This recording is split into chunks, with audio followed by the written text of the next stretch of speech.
Hello and welcome back to our channel. Today our topic of discussion will be ischaemic heart diseases. देखिए, ये जो ischaemic heart disease होती है, it is a clinicopathological syndrome that is characterised by imbalance between the oxygen supply and oxygen demand to the myocardium tissue that leads to ischaemia. देखिए, ये जो ischaemic heart disease होती है, इसमें imbalance create हो जाती है। एक्चुअल में ये जो इस्केमिक हार्ट डिजीज है, it doesn't involve a single disease, it is actually a clinicopathological syndrome. That means it is a cluster of diseases. इस क्लस्टर ऑफ डिजीज में ये क्रिएट कैसे हो जाता है? When there will be the imbalance between the oxygen supply and oxygen demand to the myocardial tissue. That means oxygen supply gets reduced and demand gets increased, and the end result is the ischemia of the heart muscle. Ischemia को understand करने के लिए we must be aware about what is hypoxia and what is ischemia. देखिए, ये जो hypoxia होता है, hypoxia is simply the oxygen deficiency. Oxygen deficiency within the tissue. देखिए, within the tissue oxygen deficiency कैसे exist हो सकती है? या तो जो ब्लड की ऑक्सीजन कैरिंग कैपेसिटी होती है, that will get reduced, that occurs in case of anaemia. Second is ये जो ब्लड की ऑक्सीजनेशन होती है within the lungs, there will be poor oxygenation. वो किस कंडीशन में हो सकता है? इधर in case of cyanotic heart disorders और in case of some pulmonary disorder. Ischaemia में क्या होता है? इस्कीमिया में ये जो हार्ट मसल होती है, पहला जो है इसको ऑक्सीजन डेफिशिएंसी होती है। When there is hypoperfusion of the tissue, there will be the oxygen deficiency. Number two is ये जो blood है, it carries, as you know, it carries nutrients to the body tissues. There will be the nutritional deficiency within the myocardial tissue. And third thing क्या होगा? जो blood का काम होता है, that is the winding up of the waste from the body tissue. There will be inbuilt or accumulation of wastes. So in case of ischemia of the heart muscle, there occurs the oxygen deficiency, nutritional deficiency, and accumulation of wastes. When these three things happen, we call it as ischemia. That is the difference between the hypoxia and ischemia. हम ventricles की बात करेंगे। In case of right ventricle and left ventricle, जो ischemia होते हैं वो usually develop होते हैं in लेफ्ट वेंट्रिकल। 99% केसेस में क्या होता है, जो इस्कीमिया होते हैं या इंफ्राक्शन जो डेवलप होता है वो लेफ्ट वेंट्रिकल में होता है। राइट वेंट्रिकल में 1% केसेस में ये कंडीशन हो जाती है। देखिए, इसके पीछे दो स्पेसिफिक रीजन है। फर्स्ट थिंग इज दैट जो लेफ्ट वेंट्रिकल होता है, इसकी थिकनेस जो होती है दैट इज अबाउट 1.25 सेंटीमीटर, लेकिन ये जो राइट वेंट्रिकल होता है, इसकी जो थिकनेस होती है that is about 0.25 centimetre. So thickness is more, oxygen requirement is more, that is why left ventricle में चांसेस ऑफ इस्कीमिया डेवलपमेंट ज्यादा होते हैं as compare to that of right ventricle. दूसरी बात जो है, ये जो लेफ्ट वेंट्रिकल होता है, when it contracts the contraction pressure is about 125 mmHg, but in case of right ventricle this contraction pressure is only 25 mmHg। जब लेफ्ट वेंट्रिकल कॉन्ट्रैक्ट करता है ड्यूरिंग द सिस्टोल, तो बॉडी को ब्लड मिलता है, but these left ventricles do not receive the blood during the systole. They receive blood when the heart relaxes, that is at the time of diastole. ये आपका question बन सकता है कि जो हार्ट का जो पार्ट होता है that is left ventricle, it only receives blood during the relaxation or during the diastole. Right ventricle में कब ischemia develop होगा? When there will be right ventricular hypertrophy, that is enlargement जब होगा right ventricle का, at that time ischaemia develop हो जाता है in right ventricle. That usually happen in case of cor pulmonale. यहाँ पे आपके दो क्वेश्चन बनते हैं। जो इस्कीमिया होता है that usually develops in the left ventricle, and second is ये जो लेफ्ट वेंट्रिकल होता है it receives blood eight the time of diastole. ये जो इस्कीमिक हार्ट डिजीज होती है, it is one of the leading cause of death world wide. ये leading cause of death बनता है इस्कीमिक हार्ट डिजीज। देखिए, ये जो इस्कीमिक हार्ट डिजीज का जो सोल रिस्क फैक्टर होता है, जो इटियोलॉजिकल फैक्टर इसका सोल इटियोलॉजिकल फैक्टर होगा, दैट इज एथेरोमा फॉर्मेशन।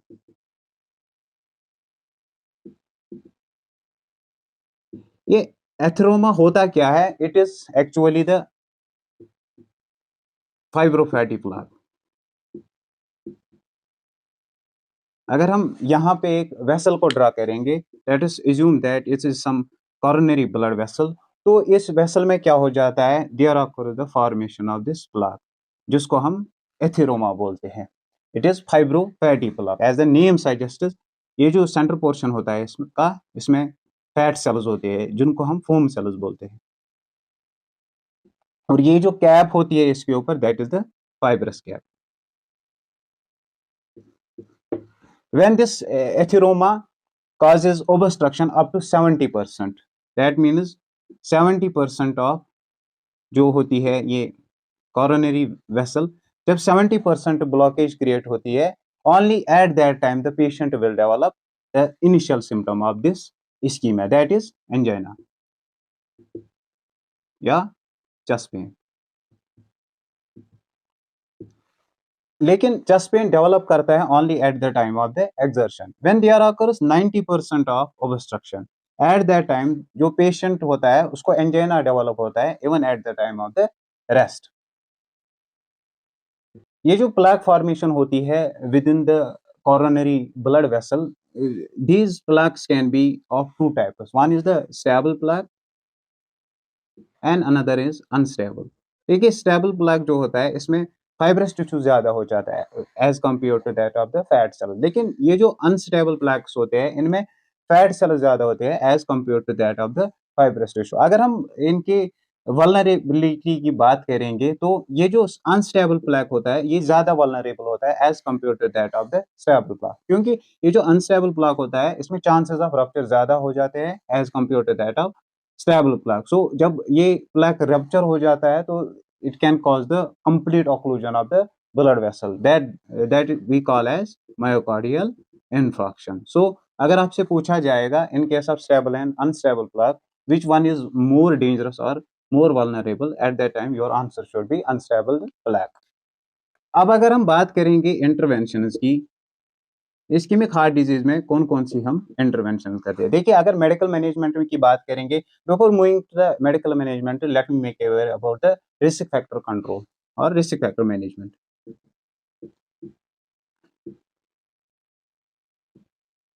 देखिए ये जो इस्केमिक हार्ट डिजीज होती है they can get precipitated because of two kind of risk factors. पहला जो होता है that is non modifiable risk factors and second is modifiable risk factors. As a name suggest जो नॉन मॉडिफाइबल रिस्क फैक्टर्स होते हैं they can not be manipulated और modified. जो modifiable होते हैं दैट कैन बी मैनिपुलेटेड और that can be controller.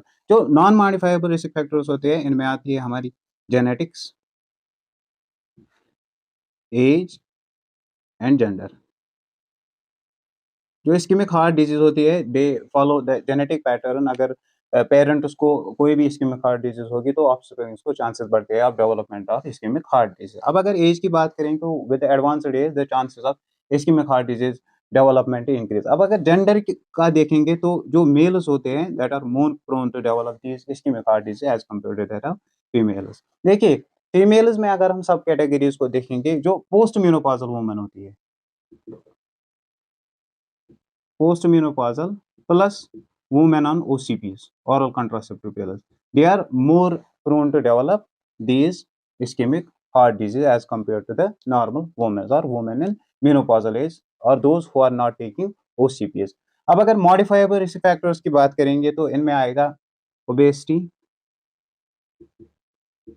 Hypertension, smoking और increased cholesterol levels, increased homocysteine levels, etc. So अगर interventions में हमें क्या करना है, first we have to control these modifiable risk factors. Second is medications. देखिए medication जो हम usually in case of ischemic heart disease देते हैं that are statins like rivastatin और atorvastatin. देखिए ये जो स्टैटिन्स होते हैं ये दो तरीके से एक्ट करते हैं. फर्स्ट जो फोम सेल्स बनती है विद इन द एथेरोमा उनकी प्रोडक्शन को ये रिड्यूस करती है. सेकंड, अगर कहीं पे प्लाक रप्चर हुआ तो that will trigger the inflammatory process, they act as anti inflammatory as well. So first is controlling the formation of these foam cells and second is acting as anti-inflammatory. That is why they are best suitable for these ischemic heart disease or these atheromas. Surgical intervention की अगर हम बात करेंगे तो surgical intervention में आता है हमारा PTCA is percutaneous transluminal coronary angioplasty. इसमें क्या करते हैं, ये जो कॉरोनरी ब्लड वेसल होती है इसमें हम कैथेटर इंसर्ट करते हैं। जो कैथेटर का बैलून होता है दैट इज देन एक्सपैंडेड, और जो कंप्रेशन क्रिएट करता है टू द एथेरोमा प्लाक। उससे क्या होता है, ये जो प्लाक होता है that get is compressed. Second is atherectomy. Atherectomy में सिंपली हम ये जो प्लाक है इसको एक्साइज करते हैं। हाँ, third comes the laser ablation. Laser ablation में हम क्या करते हैं, हम लेजर जो रेज होती है वो पास करते हैं टू दिस प्लाक। उससे क्या होता है, ये जो प्लाक होता है that will get vaporised. Next comes TMA। TMA means transmyocardial, sorry TMR, transmyocardial revascularisation. इसमें भी हम लेजर लाइट्स को पास करते हैं थ्रू द मायोकार्डियम। उससे क्या होता है, स्मॉल इंजुरीज डेवलप हो जाती है within the myocardium that fosters the production और formation of new minute blood vessels. और जो फाइनल आता है definitive treatment of the ischemic heart disease that is CABG।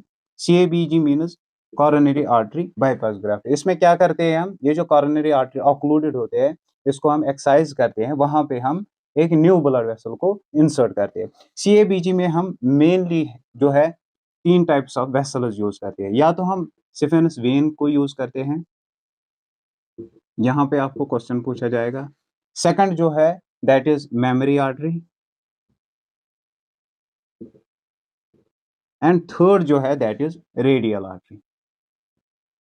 देखिए, अगर आर्टरी को हम यूज करेंगे in place of artery, so we have to insert it as such. But ये जो सफीनस वेन होती है इसको हमें टिल्ट करना होता है।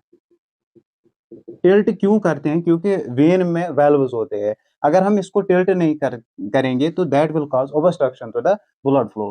That means when we make use of this saphenous vein at the time of insertion you have to tilt that vein. Plus जो पेशेंट होता है जिसको हम CABG करते हैं, ऐसे पेशेंट्स को फ्रॉम 3 to 6 मंथ्स हम एंटीकोआगुलेंट थेरेपी पे रखते हैं। मोस्टली जो हम यूज करते हैं anticoagulant, oral anticoagulant that is warfarin. Warfarin के रिलेटेड एग्जाम में बहुत से क्वेश्चंस पूछते हैं। वारफेरिन पे जो भी पेशेंट होगा, ऐसे पेशेंट्स में हम INR मॉनिटरिंग करते हैं। INR means international normalisation ratio. जो नॉर्मल वैल्यू होता है INR का दैट इज 1। लेकिन जो भी पेशेंट ऑन एंटीकोआगुलेंट थेरेपी होगा, ऑन वारफेरिन होगा, उसमें हम 2.5 to 3 को कंसिडर करते हैं एज नॉर्मल रेंज। प्लस जो भी पेशेंट ऑन वारफेरिन थेरेपी होगा, एज ए नर्सिंग मैनेजमेंट ऐसे पेशेंट्स को आप ग्रीन लीफी वेजिटेबल जो होते हैं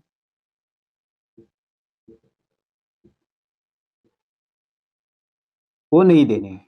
बिकॉज ये जो ग्रीन लीफी वेजिटेबल्स होते हैं, जो वारफेरिन का मैकेनिज्म होता है, ये इनहिबिट करता है विटामिन के को, जिससे कोगुलेशन नहीं होती है, क्योंकि विटामिन के का रोल होता है इन कोगुलेशन। लेकिन ये जो ग्रीन लीफी वेजिटेबल्स होते हैं they are rich in vitamin K. That is why those patients that are on warfarin needs not to be provided these green leafy vegetables. ये जो एथेरोमा होता है within the blood vessel, as I already told you कि जब ये atheroma 70% of blood vessel को occlude करता है, at that time the patient will get the chest pain that is angina. So ये जो एंजाइना होता है that is actually the chest pain that develops because of myocardial ischemia. देखिए, ये जो एंजाइना होता है, एंजाइना और डिफरेंट कंडीशंस हो सकती है जिनमें एक इंडिविजुअल को चेस्ट पेन हो सकती है। फॉर एग्जांपल, पेशेंट को GERD होगा that is gastro-oesophageal reflux disorder, या पेशेंट को कोई चेस्ट डिसऑर्डर होगा, या मस्कुलर पेन होगी, या एंजाइटी होगी। So at that time this anginal pain needs to be differentiated from the other types of pain. इसके लिए कुछ कैरेक्टरिस्टिक बनते हैं एंजाइना पेन के, जो हमें बताती है that this pain is anginal pain. देखिए, so you can memorise it by a mnemonic that is old car.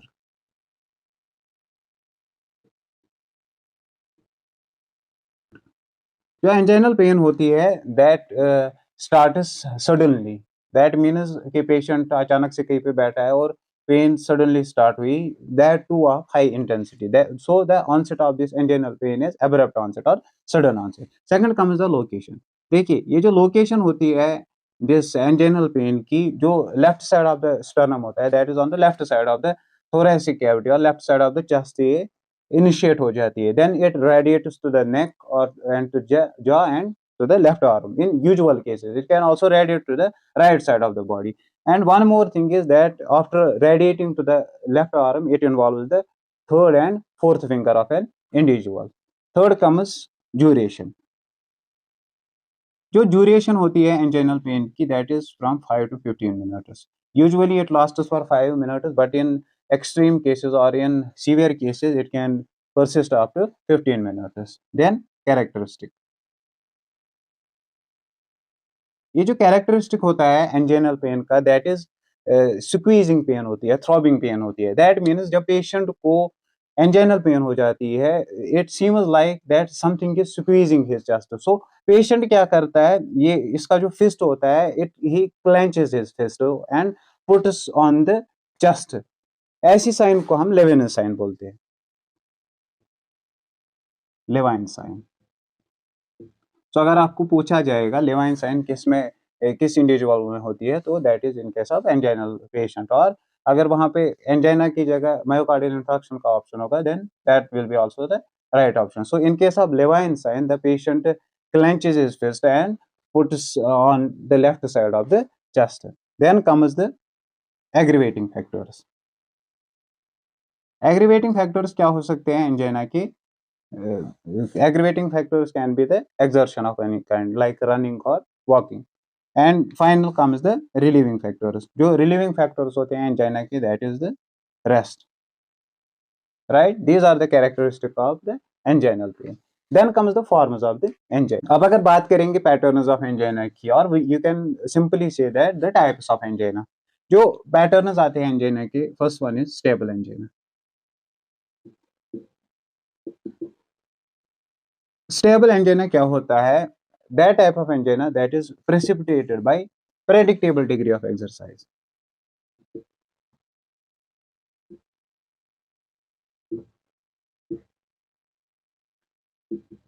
And relieved by rest and nitroglycerin. That means ये जो स्टेबल एंजाइना होता है, ये प्रेसिपिटेट होता है when an individual performance the predictable degree of exercise. For example, कोई individual है ischemic heart disease का, he walks about 20 minutes or performs some vigorous activity, because of that उसको chest pain हुई, we call it as the stable angina. और ये relieve कैसी होती है? because of the rest and nitroglycerin. देखिए, nitroglycerine के रिलेटेड आपको एग्जाम में बहुत से क्वेश्चन पूछते हैं. पहला, ये जो नाइट्रोग्लिसरीन होता है, it is the venodilator. That means it causes dilation of the veins. किसी भी पेशेंट को अगर हमें, एज फॉर इंस्टेंस हम यहाँ पे बात करेंगे एंजाइना की ही, अगर हम एंजाइनल पेशेंट को नाइट्रोग्लिसरीन देंगे, first you have to check the BP, because ये वेजोडाइलेशन करता है. Because of that vasodilation the BP of an individual will fall. So first you have to check the BP. Third thing is, nitroglycerin जो angina में देते हैं, that is given sublingually. That means जो tongue होती है उसके नीचे रखते हैं. प्लस जब हम ये सबलिंगुअली रखते हैं, it causes the burning sensation within the mouth. That is a normal side effect of nitroglycerin. And next is, ये जो नाइट्रोग्लिसरीन होता है, in case of anginal patient, हम आफ्टर एवरी 15 मिनट्स हम नाइट्रोग्लिसरीन टैबलेट फॉर्म में दे सकते हैं, only up to 3 doses. Make sure to mention all these points. अब ये जो स्टेबल एंजाइना होता है, इसको हम टिपिकल एंजाइना भी बोलते हैं और classical angina as well.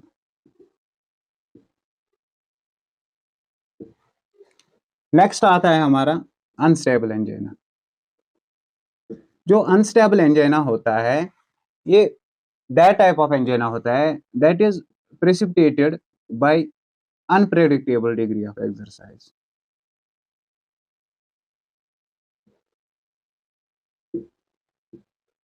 That means कि ये टाइप ऑफ एंजाइना उस पेशेंट में डेवलप हो जाता है even at the time of the rest. ये जो अनस्टेबल एंजाइना होता है, इसको हम एटिपिकल भी बोलते हैं और अनक्लासिकल और क्रीसेंडो और प्री इंफ्रॉक्शन एंजाइना.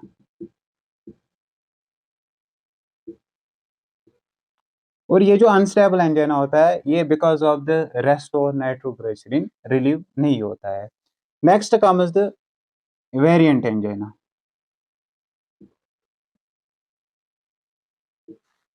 देखिए ये जो वेरिएंट एंजाइना होता है, it is similar to that of the classical angina, but जो इसकी ड्यूरेशन होती है दैट इज लॉन्गर, प्लस ये भी रेस्ट से रिलीव नहीं होता है।